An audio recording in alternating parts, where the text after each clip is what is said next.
সবাইকে আমন্ত্রণ জানাচ্ছি এনটিভির নিয়মিত আয়োজন মার্কেট আছে। আমি হাসিব হাসান আছি আপনাদের সাথে। আমাদের সাথে আজকে স্টুডিওতে উপস্থিত আছেন মোহাম্মদ সাজিদুল ইসলাম শামীম, ডিএসসি ব্রোকার্স অ্যাসোসিয়েশনের পরিচালক এবং শ্যামল ইকুইটির এমডি।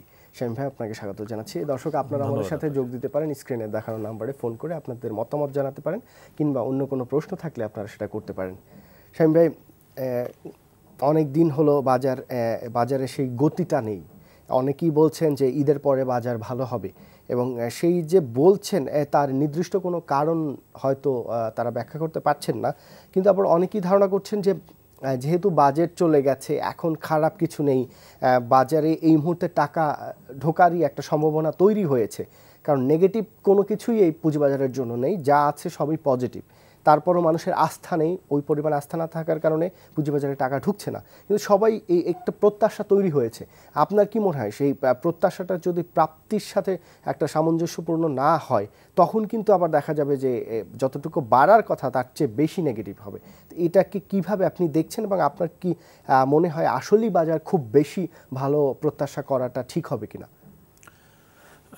ধন্যবাদ হাসিব ভাই, আপনি সুন্দর প্রশ্ন করেছেন। আসলে মূল বিষয়টা হলো যে আমরা সবসময় যে প্রত্যাশা করি, আমাদের প্রত্যাশার সাথে প্রাপ্তি তো কোনোদিনই মিলবে না। এটা হয় না কখনোই। সবসময় মানুষের যেটা প্রত্যাশা থাকে, আমাদের প্রত্যাশাটা সবসময় মানে স্কাই লিমিট পর্যন্ত চলে যায়, যেটা প্রাপ্তি তো এই পর্যায়ে আসার কোনো কারণ নেই। আর এছাড়া বাজেট নিয়ে আমাদের ভিতরে যে শঙ্কাটা ছিল যে পুঁজিবাজারে কি হয়, আসলে সত্যিকার অর্থে বাজেটে পুঁজিবাজার কিন্তু কিছু পায়নি। এটা একটা আমাদেরকে স্বীকার করতে হবে। এটা আমরা যেভাবেই বলি না কেন, যতই গাল গল্প করি না কেন, পুঁজিবাজার এবছর বাজেটে আমাদেরকে কিছুই দেয়নি।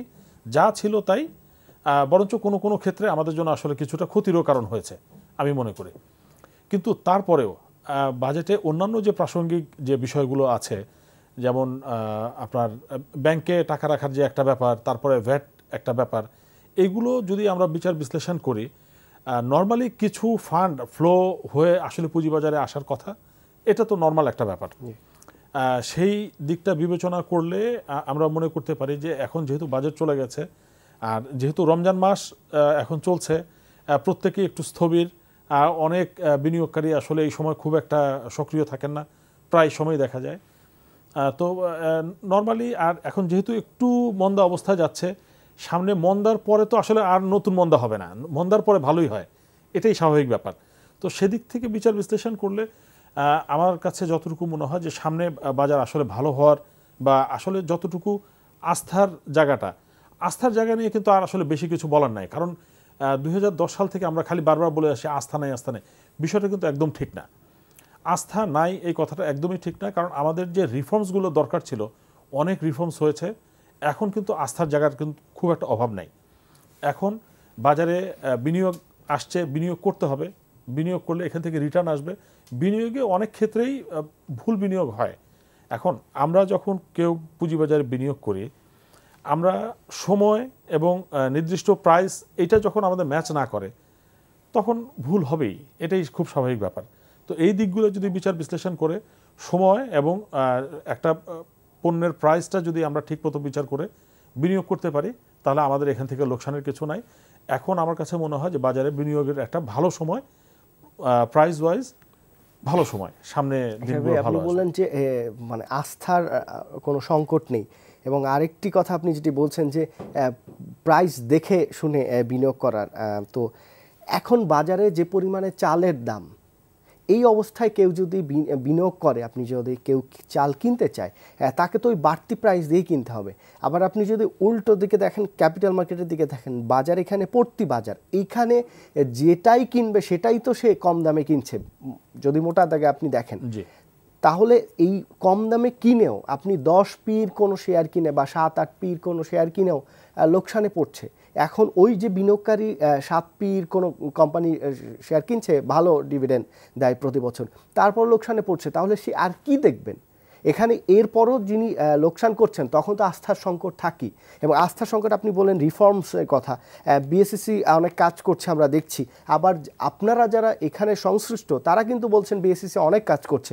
বাইরে যারা আছেন, যারা পুঁজিবাজার নিয়ে বাইরে থেকে দেখেন, বিশ্লেষণ করেন, তারা কিন্তু অনেক প্রশ্ন তুলছেন। বিএসসিসির ব্যাপারে তুলছেন, ডিএসসির ব্যাপারে তুলছেন, আপনাদের সিএসসির ব্যাপারে তুলছেন। তো এই যে প্রশ্নগুলো তুলছেন এগুলোও কিন্তু একটা বিনিয়োগকারী বিনিয়োগ করার আগে এগুলোও বিশ্লেষণ করেন। আপনারা শুধু বলে যাবেন যে আস্থার সংকট নেই, এবং বিএসসিসিও একই সুরে আপনাদের মতো কথা বলে যে আস্থার কোনো সংকট নেই, কিন্তু আস্থার সংকট না থাকলে দেশে বিনিয়োগের কোনো জায়গা নেই, তাহলে পুঁজিবাজারে তো টাকা আসার কথা, সেটি আসছে না কেন? না, এখানে আসলে পুঁজিবাজারে কেন আসছে না এটা আপনি যেরকম কোয়েশ্চেন করলেন, এই কোয়েশ্চেন কিন্তু আমাদেরও যে আসলে আসার কথা, হিসাব অনুযায়ী কিন্তু পুঁজিবাজারে বিনিয়োগ হওয়ার কথা। কারণ এখন আমাদের বাজারের জন্য কোনো নেগেটিভ কোনো নিউজ নাই, যেটা আপনি একটু আগে বললেন যে আমাদের কোনো নেগেটিভ কিছু নাই। আমরা মোটামুটিভাবে এখন কিন্তু পজিটিভ মুভমেন্টের ভিতরে যাওয়া উচিত। এবং আপনার ব্যাংকে ইন্টারেস্ট রেট কমে গেছে, আপনার সঞ্চয়পত্রের ইন্টারেস্ট রেট কমে যাচ্ছে, সব কিছু মিলিয়ে যে সঞ্চিত অর্থটা এটা কিন্তু নর্মালি পুঁজিবাজারে আসার কথা। কিন্তু এখানে আসলে পুঁজিবাজারে আমরা যে পারফর্মটা করার কথা, আমরা সেই পারফর্মটা হয়তো করতে পারছি না। কিন্তু এখানে শুধুমাত্র যে আস্থার সংকট কথাটা এটা ঠিক না। কারণ আপনি দেখেন গত 2-3 মাস আগে আমি ঠিক করবো, আমরা বাজার কিন্তু একটা পর্যায়ে চলে এসেছিল, বাজার কিন্তু 2000 কোটি টাকা ট্রেড দেখেছেন জানুয়ারিতে, এটা জানুয়ারি ফেব্রুয়ারির এই সময়টা সবাই কিন্তু আসছিল। তো এখানে আসলে নানানমুখী যে চাপ, নানানমুখী চাপ বলতে আমি যেগুলো মিন করছি যে আপনার আমাদের এখনো বাংলাদেশ ব্যাংকের কিছু রুলস রেগুলেশন চেঞ্জের আমরা বারবার বলছি। আপনি যে বললেন বিএসসিসি যে রিফর্মস করেছে, যদি এই সমস্যাটাই প্রধান হয় তাহলে বিএসসিসি সেটি কেন ঠিক করার চেষ্টা করছে না? এখন বিএসসিসি একা যদি না পারে, সব সমস্যা কিন্তু বিএসসিসি একার পক্ষে ঠিক করা সম্ভব না। কারণ এখানে আমাদের যে ব্যাংকিং যে কোম্পানিগুলো আমাদের এখানে ট্রেড করে তাদের রেগুলেটর কিন্তু মূলত বাংলাদেশ ব্যাংক। বাংলাদেশ ব্যাংকেরও কিন্তু কিছু রিফর্মস করার দরকার আছে। যেমন একটা জিনিস, আমাদের যে মার্চেন্ট ব্যাংকগুলো তাদের সাবসিডির মাধ্যমে যে বিনিয়োগ করছে বাজারে, সেই বিনিয়োগে পুঁজিবাজারের বাইরের যে বিনিয়োগটা এটাও তারা ক্যালকুলেশন করছে পুঁজিবাজারে বিনিয়োগ হিসেবে। এটা নিয়ে আপনারা মানে অনেক কথা বলেছেন। এটা নিয়ে কথা বলছে, কিন্তু এই কথা কি তাদের কানে যায় না? এটা তাদের কানে কি যাওয়ার কথা? তো অন্ততপক্ষে বাংলাদেশ ব্যাংক করে দেখাক একটা কাজ, যে হ্যাঁ আমরা এই কাজটা করেছি। আমাদেরকে 6 মাস আপনি 1 বছর করে সময় দিচ্ছেন, এরকম করে তো আসলে হবে না। একটা নির্দিষ্ট সময়ের ভিতরে এটাকে একদম ফাইনাল করে ফেলতে হবে, এসপার ওসপার হয় হবে, আদারওয়াইজ হবে না। আপনারা বলে দেন। আমরা আসলে এরকম একটা কিছু চাচ্ছি। আপনি ঝুলিয়ে রাখবেন কোনো কিছু, এটা দিয়ে তো হবে না। এইগুলোর কারণেই কিন্তু আমরা বাজারে অনেক বিনিয়োগকারী বাজারমুখী হয় না এখানে। আর সবসময় একটা জিনিস আমাদেরকে মনে রাখতে হবে যে বিনিয়োগকারী বাজারে আসেন আসলে উনি লাভের আশায় আসেন। উনি যদি এখানে এসে লোকসান করেন দ্বিতীয়বার আসবেন না। আমরা যদি নানানমুখী প্রেশার বা নানানমুখী কাজ করে ওনাদেরকে যদি আনার জায়গাটাকে বন্ধ করে দিই, তাহলে তো বাজারে যা হওয়ার তাই হবে, এবং হচ্ছেও তাই। এক্ষেত্রে শুধুমাত্র যে আস্থার সংকট, আস্থাটা আসলে সংকটটা কোথায় এটা তো আমরা আসলে বুঝে পাচ্ছি না, যে আস্থার সংকটটা কোথায়। আপনি কি মনে করেন পুঁজিবাজার এখন স্বচ্ছ যতটা হওয়া দরকার? না, পৃথিবীর কোনো বাজারই স্বচ্ছ হতে পারে না। স্বচ্ছ হওয়ার একটা লিমিট এটা নাই। স্বচ্ছতার কি আছে? কোন বাজারটা স্বচ্ছ আপনি বলেন? একটা ফোনই নিচ্ছি। দর্শক কে আছেন, আপনার নাম বলে প্রশ্ন করুন। জি, আমি মুক্তা থেকে বলতেছি যে স্যারের কাছে 2টা প্রশ্ন। এক হচ্ছে, তারা বারবার আস্থা বলতেছে, যদি আস্থাই না থাকতো তাহলে আমরা বিনিয়োগ করি কেন? আমার একটাই প্রশ্ন, তারা কি আস্থা রাখতেছে? তারা যদি আস্থা রাখতো, প্রশাসন যদি আস্থা রাখে, তখন প্রশাসনের আন্ডারে বাকিরা আস্থা রাখে। তারা শুধু আমাদেরই দায় দিতেছে, আমরাই আস্থা রাখতেছি না, আমরা বিনিয়োগ করতেছি না। আমরা যদি বিনিয়োগ না করি তারা কিভাবে মানে এটা পরিচালনা করতে পারতেছে? জি, ধন্যবাদ। আরেকজন দর্শক আছেন। দর্শক, আপনার নাম বলে প্রশ্নটা করুন। জি, আমাদের সাথে কেউ আছেন? দুঃখিত, লাইনটি কেটে গেছে, আপনি আবার চেষ্টা করুন। শাহিদ ভাই, উনি যেটি বলেছেন আসলে কিছু তো বিনিয়োগ হচ্ছে, তারাই তো বিনিয়োগ করছেন। তারা বিনিয়োগ করছে। আসলে আমরা সবাই মিলিয়ে বিনিয়োগ করি এখানে, আমি বা অন্য কেউ, আমরা কেউ আলাদা না। আমরা যারা বাজারে বিনিয়োগ করেছি, প্রাইমারিতে বিনিয়োগ বা সেকেন্ডারিতে বিনিয়োগ, আমরা প্রত্যেকেই কিন্তু এক। এখানে বাজার ভালো হলে উনিও যেরকম লাভবান হবেন, আমরাও লাভবান হব। আর এখানে আস্থার জায়গাটা উনি বলছেন যে আমরা ওনাদেরকে দোষারোপ করছি, আমরা কিন্তু কাউকে দোষারোপ করছি না যে কেউ বিনিয়োগ করছে না, এটা বলছি না যে কেউ বিনিয়োগ করছে না। আপনি দেখেন যে আমাদের এখন যদি একজন বিনিয়োগকারী বিনিয়োগ সিদ্ধান্তের জন্য আসে, উনি অনেক কিছু দেখেন, হয়তো একটা সময় এরকম দেখতেন না। এখন ওনারা দেখেন বলেই হয়তো কিছুটা বিনিয়োগ কম করছেন, এটা উনি যেটা বলতে চাচ্ছেন। কিন্তু আসলে মূল বিষয়টা এটা আমরা বলবো না, আমরা বারবার বলছি যে বাজারে বিনিয়োগের এখন উৎকৃষ্ট সময়, আস্থার কোনো সংকট নাই। প্রতি বছর বাজেট আসে, বাজেট যায়, বাজেট বাস্তবায়ন কতটুকু হয়, কতটুকু নতুন ট্যাক্স ধার্য করা হয়, সব কিছুই অনেক বিচার বিশ্লেষণ হয় এবং আগের চেয়ে অনেক বেশি মিডিয়ায় এগুলো আলোচনা হয়। আপনারা যারা ব্যবসায়ী সবাই এটার সাথে সম্পৃক্ত হন, কিন্তু নিম্নবিত্ত বা নিম্ন মধ্যবিত্ত এদের ভাগ্যের কতটুকু পরিবর্তন হয় এইটি যেমন চিরন্তন সত্য, মানে মধ্যবিত্ত বা নিম্ন মধ্যবিত্ত তারা প্রতিনিয়ত আরও সমস্যায় পড়ছেন, তেমনি ক্যাপিটাল মার্কেটের যে সমস্যাগুলো, এখানে কিছু হয়তো ডিমিউচুয়ালাইজেশন হয়েছে, কিছু ব্যক্তি পরিবর্তন হয়েছে, বিএসসিসি আমরা দেখেছি কিছু ব্যক্তি পরিবর্তন হয়েছে। আসলে কতটুকু পরিবর্তন হয়েছে এই ক্যাপিটাল মার্কেটের, কতটুকু ডেভেলপ হয়েছে, কতটুকু স্বচ্ছ হয়েছে, আপনারা যেটি বলতেন সব সময় স্বচ্ছ বাজার দরকার, কতটুকু স্বচ্ছ হয়েছে আপনি দেখেন? সাধারণ মানুষের পারসেপশন কি? মানুষ যে বিনিয়োগ করবে, সারা দেশের মানুষের কাছে প্রচুর সঞ্চয় আছে, সেই সঞ্চয়টা বিনিয়োগ করার এখন জায়গা নেই, তাহলে ক্যাপিটাল মার্কেটে স্বাভাবিকভাবেই আসার কথা। পৃথিবীর অন্যান্য দেশের যে সম্প্রতি আইএমএফের একটি প্রতিবেদনও বলা আছে যে বাংলাদেশের ক্যাপিটাল মার্কেট সবচেয়ে এই এশিয়ার মধ্যে সবচেয়ে নাজুক অবস্থায় আছে। তো আপনারা এই সব রিপোর্ট যখন হয়, আইএমএফ, বিশ্বব্যাংক যখন তাদের ধারণাগুলো দেয়, সেগুলো কেউ আলোকপাত করছেন না, আপনারা সেগুলো মাথায় নিচ্ছেন না, যারা রেগুলেটর আছেন তারা দেখছেন না। প্রত্যেকেই আপনাদের মধ্যে একটি ধারণা তৈরি হয়েছে যে আপনারা আসার পরে বাজারের অনেক উন্নয়ন করেছেন, আপনারা ব্রোকার্স অ্যাসোসিয়েশন আসার পরে উন্নয়ন করেছেন, ডিমিউচুয়ালাইজেশন স্টক এক্সচেঞ্জ হওয়ার পরে ডিএসসি সিএসসি অনেক উন্নয়ন করেছে, বিএসসিসি আসার পরে তো ইতিহাসের সবচেয়ে বেশি উন্নয়ন করেছে, কিন্তু আমরা প্রতিফলন তার কি দেখছি, বাস্তবতা কি দেখছি? আসলেই উন্নয়ন হয়েছে? আসিফ ভাই ধন্যবাদ। আপনি প্রথম আমরা যে মানে প্রশ্নের ভিতরে ছিল যে বাজেট নিয়ে, আমি কিন্তু প্রথমে বলেছি দেখেন আমাদের এবারের বাজেটে পুঁজিবাজারের জন্য আসলে কিছুই পাইনি। আমরা পুঁজিবাজারের জন্য সবসময় যেটা চাই, যেমন আমাদের মধ্যবিত্ত পরিবারের কথা যেটা আপনি বলছিলেন, বা আমরা যেটা সাধারণ বিনিয়োগকারী, ব্যক্তি পর্যায়ে সাধারণ বিনিয়োগকারী, বৃহৎ বিনিয়োগকারীর কথা না হয় নাই বললাম, অন্ততপক্ষে আমরা কিন্তু বারবার বলে আসছি যে দেখেন আমাদের দেশে আপনার 25,000 টাকা পর্যন্ত আপনার ডিভিডেন্ডের উপরে ইন্টারেস্ট ফ্রি। আপনি দেখেন ভারতে সেটা 10 লক্ষ টাকা পর্যন্ত ফ্রি। আমরা কিন্তু এরকম নানান ধরনের আপনার তারপরে পুঁজিবাজারে যে একটা কোম্পানি যখন সে পারফর্ম করছে, ভালো পারফর্ম যে করবে, 10% ডিভিডেন্ড দিচ্ছে, তার জন্য ট্যাক্স বেনিফিট চেয়েছিলাম। এই ধরনের অনেকগুলো বেনিফিট চেয়েছে, যেগুলো যদি সরকার দিত হয়তোবা এটার একটা প্রতিফলন আপনি বাজারে দেখতে পেতেন। কিন্তু আমরা কখনোই আমাদের এই বলতে পারবো না যে আমাদের এবারে বাজেট থেকে আমরা পুঁজিবাজারের জন্য কিছু পেয়েছি। যে আপনারা যেগুলো বলছেন আপনারা এগুলো পাননি, তারপরে ভালো কোম্পানিগুলো, মাল্টিন্যাশনাল কোম্পানিগুলো আসছে না, আপনার দেশীয় বড় কোম্পানিগুলো আসছে না, তাহলে আপনারা উন্নয়নটা কি করেছেন? আপনারা যে বলছেন রিফর্মস করেছেন, সেই রিফর্মস গুলো কি? হাসিফ ভাই আমি এটার সাথে একটু বলি যে বাজারে যে ভালো কোম্পানি আসছে না, এটা কিন্তু আমরা বারবার বলি যে বাজারে কিন্তু কোনোদিন ভালো কোম্পানি আসে না। বাজারে আসতে হবে ভালো মানুষের কোম্পানি, ভালো উদ্যোক্তার কোম্পানি। যে কোম্পানিটা ভালো, আপনি মাল্টিন্যাশনাল কোম্পানি, তার কি দরকার বাজারে আসা? কারণ হলো এটা পুঁজির বাজার, তার যদি পুঁজির দরকার হয় তখনই না সে আসবে। এ তো পুঁজির দরকার নাই তার, সে খুব ভালো ব্যবসা করতেছে, কেন সে এখানে এসে আমাদের আপনার নানা ধরনের। তাহলে পৃথিবীর অন্য দেশে এটা কেন হচ্ছে? ফোন নিয়ে নিচ্ছি। দর্শক কে আছেন, আপনার নাম বলে প্রশ্ন করুন। হ্যালো, জি বলুন ভাই। হ্যালো, আমার একটা প্রশ্ন, এটা হচ্ছে যে আমাদের ক্যাপিটাল মার্কেটে সবচেয়ে বড় সমস্যা হলো যে যারা বিভিন্ন ধরেন Bangladesh bank, security exchange, DSC, brokers association বা জি আপনার প্রশ্নটি করুন।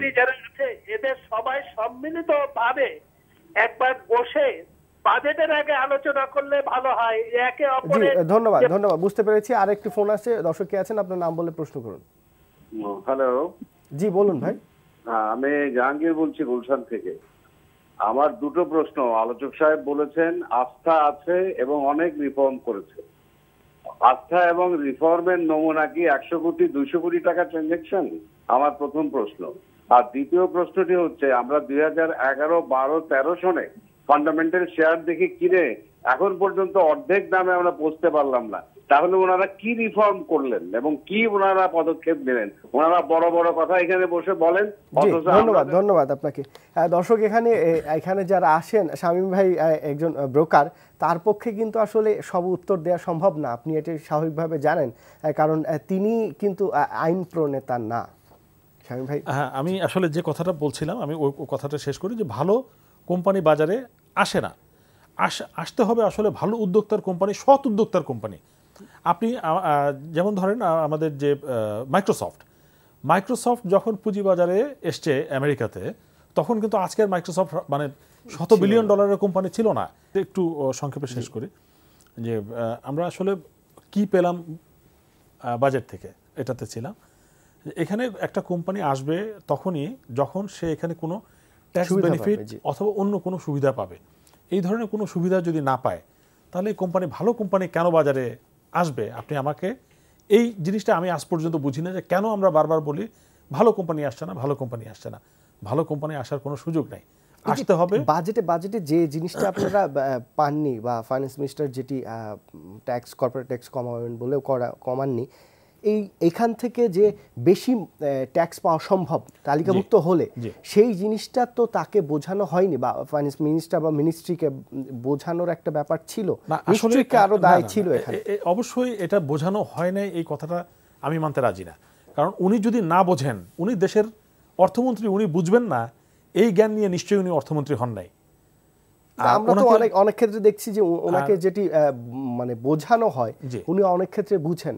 আপনি তার একটি প্রমাণ দেখবেন যে এই যে এক্সপোজারের বিষয়টা, এই ক্যালকুলেশনের বিষয়টা বাদ দিলে এক্সপোজারের যে টাইম এক্সটেনশনের ব্যাপার ছিল, সেখানে কিন্তু ফাইন্যান্স মিনিস্টারের, আপনারা ব্রোকার্স অ্যাসোসিয়েশন থেকে এবং আপনাদের এক্স প্রেসিডেন্ট বা আপনাদের যারা ডিএসসির লিডার ছিলেন, তারাই কিন্তু ফাইন্যান্স মিনিস্টারের সাথে বারবার দেখা করে, কমার্স মিনিস্টারের সাথে দেখা করে তাদের কাছে এই বিষয়টা বলার পরে ফাইন্যান্স মিনিস্টারই কিন্তু বাংলাদেশ ব্যাংকের নির্দেশ দিয়েছিলেন, এবং যে কারণে অনেকটাই সমাধান হয়েছে।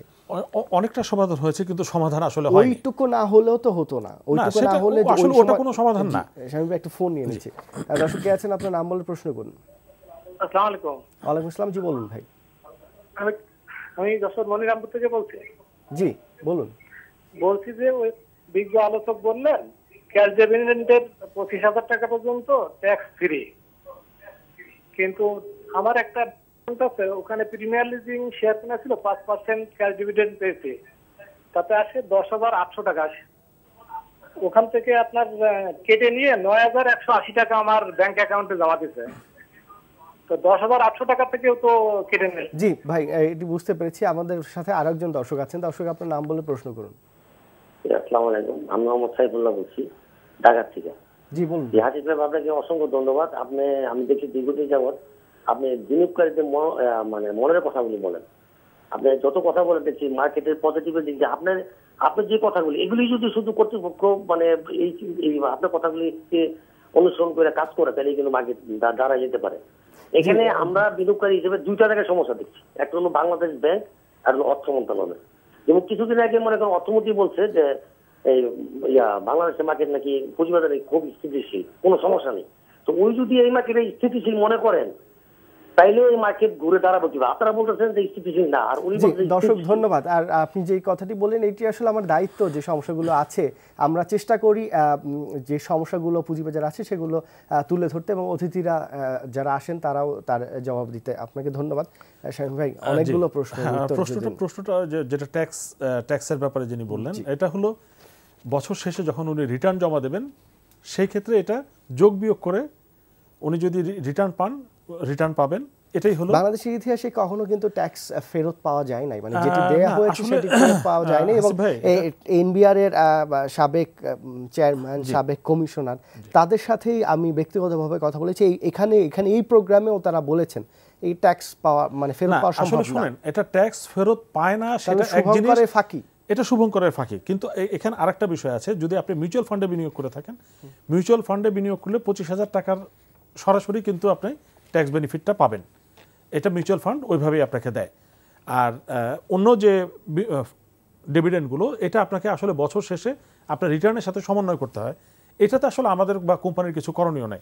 আমি বিজ্ঞ বিনিয়োগকারীর উদ্দেশ্যে একটু বলি যে উনি বললেন যে উনি 8,000 টাকা ডিভিডেন্ড পেয়েছেন। আসলে এরকম যদি ওনার 8,000 টাকা করে 100টা কোম্পানির বা 10টা কোম্পানির যদি থাকে 8-10 80,000 টাকা, এটা তো আসলে একটা সরকারের পক্ষে জানার কথা না যে আপনি 80,000 টাকা ডিভিডেন্ড পেলেন 10টা কোম্পানির মাধ্যমে, নাকি একটা কোম্পানিতে আপনি 80,000 টাকা ডিভিডেন্ড পেয়েছেন। তো এটা আসলে সমন্বয় করার জন্য বছর শেষ ছাড়া এটা কোনো অবস্থাতেই তার সম্ভব মানে না। তাহলে আপনি কেন বলছেন যে 25,000 টাকা পর্যন্ত ডিভিডেন্ড ফ্রি? 25,000 টাকা পর্যন্ত ডিভিডেন্ড ফ্রি, মানে এটা tax কিন্তু free। আইন, এটা আইনত। এখন আমাদের গভর্নমেন্ট ট্যাক্সটা ফেরত দেয় না, এটা তো হলো আসলে গভর্নমেন্টের পলিসিগত প্রবলেম। এটা গভর্নমেন্ট কিভাবে করবে এটা নিয়ে আসলে আমাদের পক্ষে কোনো কিছু সমাধান দেওয়া সম্ভব না। 25,000 টাকা পর্যন্ত যিনি ডিভিডেন্ড পাবেন সেটা ট্যাক্স ফ্রি, তার মানে হচ্ছে যারা ন্যূনতম যাদের আয় কম জি তাদের জন্য। তাদেরকে তাহলে এই 25,000 টাকা পর্যন্ত আবার আপনি বলছেন রিটার্ন জমা দিতে, তাহলে আপনি কিভাবে সবাই এই যে যারা যিনি 25,000 টাকা পর্যন্ত ডিভিডেন্ড পান তিনি তার সবার তো টিন নেই না। টিন দেখেন এটা আসলে একটা সাইকেল। আপনি টিন না থাকলে আপনি কিভাবে আপনি ট্যাক্স বেনিফিটটা আশা করেন? যার টিন নাই উনি তো ট্যাক্স বেনিফিট পাওয়ার আসলে কোনো পদ্ধতি আমার জানা নেই যে আছে কিনা। আর এছাড়া একটা হলো যে আপনি যদি মিউচুয়াল ফান্ডে বিনিয়োগ করেন, মিউচুয়াল ফান্ডে বিনিয়োগ করলে সেই বিনিয়োগকৃত টাকা আপনি উইদাউট টিন 25% আপনি 25,000 টাকা পর্যন্ত। প্রশ্ন ছিল শেষের প্রশ্নটা ছিল যে অর্থ মন্ত্রণালয় এবং বাংলাদেশ ব্যাংকের বিষয়ে যে প্রবলেমটা আসলে এটা তো আমরা বারবারই বলছি যে অর্থ মন্ত্রণালয়ের কথা তো আছেই, এটা তো ওনারা হলেন সবকিছুর মাথা, দেখভাল করবেন, ওনারা সবকিছু দেখভাল করবেন। বাংলাদেশ ব্যাংকের কথা তো আমরা এনেছি যে বাংলাদেশ ব্যাংক আসলে আমাদের অনেকগুলো রিফর্মস ওনাদের পক্ষ থেকে করতে হবে, কিছু রিফর্মস আমরাও করেছি, আমাদের আরও করতে হবে। আসলে সবকিছু তো আর একবারে শেষ হয়ে যায় না। জি, বিরতির আগে কয়েকটি প্রশ্ন ছিল, একটি আস্থার ব্যাপার ছিল এবং আপনারা যেটি বলছেন যে বাজার স্থিতিশীল সেটির ব্যাপার ছিল। না, বাজার স্থিতিশীল এই কথাটা তো আসলে দেখেন, বাজার স্থিতিশীল বলতে আসলে কি বুঝায় এটাই কিন্তু আমরা বুঝতে পারি না আজ পর্যন্ত। আমি অন্তত বুঝি নেই। কারণ হলো যে আমাদের ভিতরে একটা নর্মাল একটা সেন্স সবসময় কাজ করে যে বাজার যদি খালি বাড়ে আমরা বলি স্থিতিশীল ভালো, কিন্তু বাজার যে নর্মাল একটা গতিতে ভালো হবে খারাপ হবে এটাকে আমরা আসলে কখনো মানতে চাই না। বাজার আপনার কাছে একটি বিষয় মানে আমি ব্যক্তিগতভাবে জানতে চাচ্ছি যে গত 10 বছরে ইন্টারন্যাশনাল এটা একটু শেষ করি, আমি কথাটা একটু শেষ করি। এখন স্থিতিশীল বলতে যেমন 2010 সালে বাজার যখন ফল করলো এটাকে বলবো অস্থিতিশীল, যেটা আপনি একদিনে 500 পয়েন্ট পড়ে যাচ্ছে, তারপরের দিন আবার পড়ছে, তারপরের দিন পড়ছে, এইভাবে পড়াটা হলো অস্থিতিশীল। কিন্তু এখন আপনি দেখেন বাজারে আপনি 20 পয়েন্ট বাড়ে, 10 পয়েন্ট কমছে, 20 পয়েন্ট বাড়ছে, এইভাবে যদি চলে, এটা যদি না হয় তাহলে আপনি বাজারে ব্যবসা করতে পারবেন না। এটাকেই স্থিতিশীল বলছি আমরা। আরেকজন বিনিয়োগকারী বলেছিলেন যে আমি 2010-11 সালে শেয়ার কিনে এখন সেটার দাম অর্ধেক। 11-12 হ্যাঁ, 11-12 কথা বলেছেন। আসলে এখানে যে বিষয়টা হলো যে আপনি 11 সালে 12 সালে কি কত দামে কিনেছেন, ওইটার আসলে মূল্য কত হওয়া উচিত ছিল, আপনি কি সেই বিচার করেছেন? অথবা আমি নিজে কি করি, আমরা যদি সেটা না করি তাহলে আমরা 2016 সালে যিনি বিনিয়োগ করেছেন বা 2015-তে যিনি বিনিয়োগ করেছেন কিংবা এই 2017-তে যিনি বিনিয়োগ করছেন তাদের ম্যাক্সিমামই কিন্তু লোকসানে আছে। আপনি যদি মনে করেন যে না, যে অনেকেই মুনাফা আছে, মুনাফায় যদি থাকতো তাহলে এই গত 3 বছরে যারা বিনিয়োগ করছেন তাহলে প্রচুর টাকা ঢুকতো। নিশ্চয়ই এখানে তারা মুনাফা করছেন না, আপনি বিনিয়োগ করছেন, আপনি মুনাফা করছেন, সেটি দেখেই কিন্তু আমি আসবো না। আমি আপনার এই কথার সাথে একদমই একমত না যে এখানে সবাই একদম শেষ পর্যায়ে, হ্যাঁ এখানে সবাই লোকসান করছে। সবাই যদি লোকসান করতো বাজার এত দেরে বদ্ধ হয়ে যেত। সবাই না তো, বেশিরভাগ। হ্যাঁ, এখন এখানে কথাটা হলো যে বাজারে আমরা দুইটা পক্ষ, একজন বিক্রেতা একজন ক্রেতা। একজন যদি আপনি যতটুকু লস করবেন ঠিক ততটুকুই আমার প্রফিট, অথবা আমি যতটুকু লস করবো ততটুকুই আপনার প্রফিট। এখানে আমরা অর্ধেক লোক লাভ করছি, অর্ধেক লোক লোকসান করছে। এভাবে কিন্তু আমাদের বাজার আসলে চলছে। বাজারে আমরা যেভাবে ঢালাওভাবে বলছি যে বাজার খারাপ, বাজার খারাপ, বাজারে সবাই লোকসান করছে, কথাটা একদম ঠিক না। অনেক ধন্যবাদ আপনাকে সময় দেওয়ার জন্য। দর্শক আপনাদেরকে অনেক ধন্যবাদ। আমরা সব প্রশ্নের উত্তর দিতে পারিনি, আশা করছি আগামীকালকে বা যে কয়দিন বাজার ঠিক এরপরে আছে সে কয়দিনে আমরা আপনাদের প্রশ্নের উত্তর দিতে পারবো এবং বাজার ঈদের পরে ভালো হবে সেই আশা এখনও রাখছি। আগামীকালকে আপনারা দৈনিক শেয়ার বিজে এই অনুষ্ঠানটির উল্লেখযোগ্য অংশ দেখতে পাবেন। সবাই ভালো থাকবেন, আল্লাহ হাফেজ।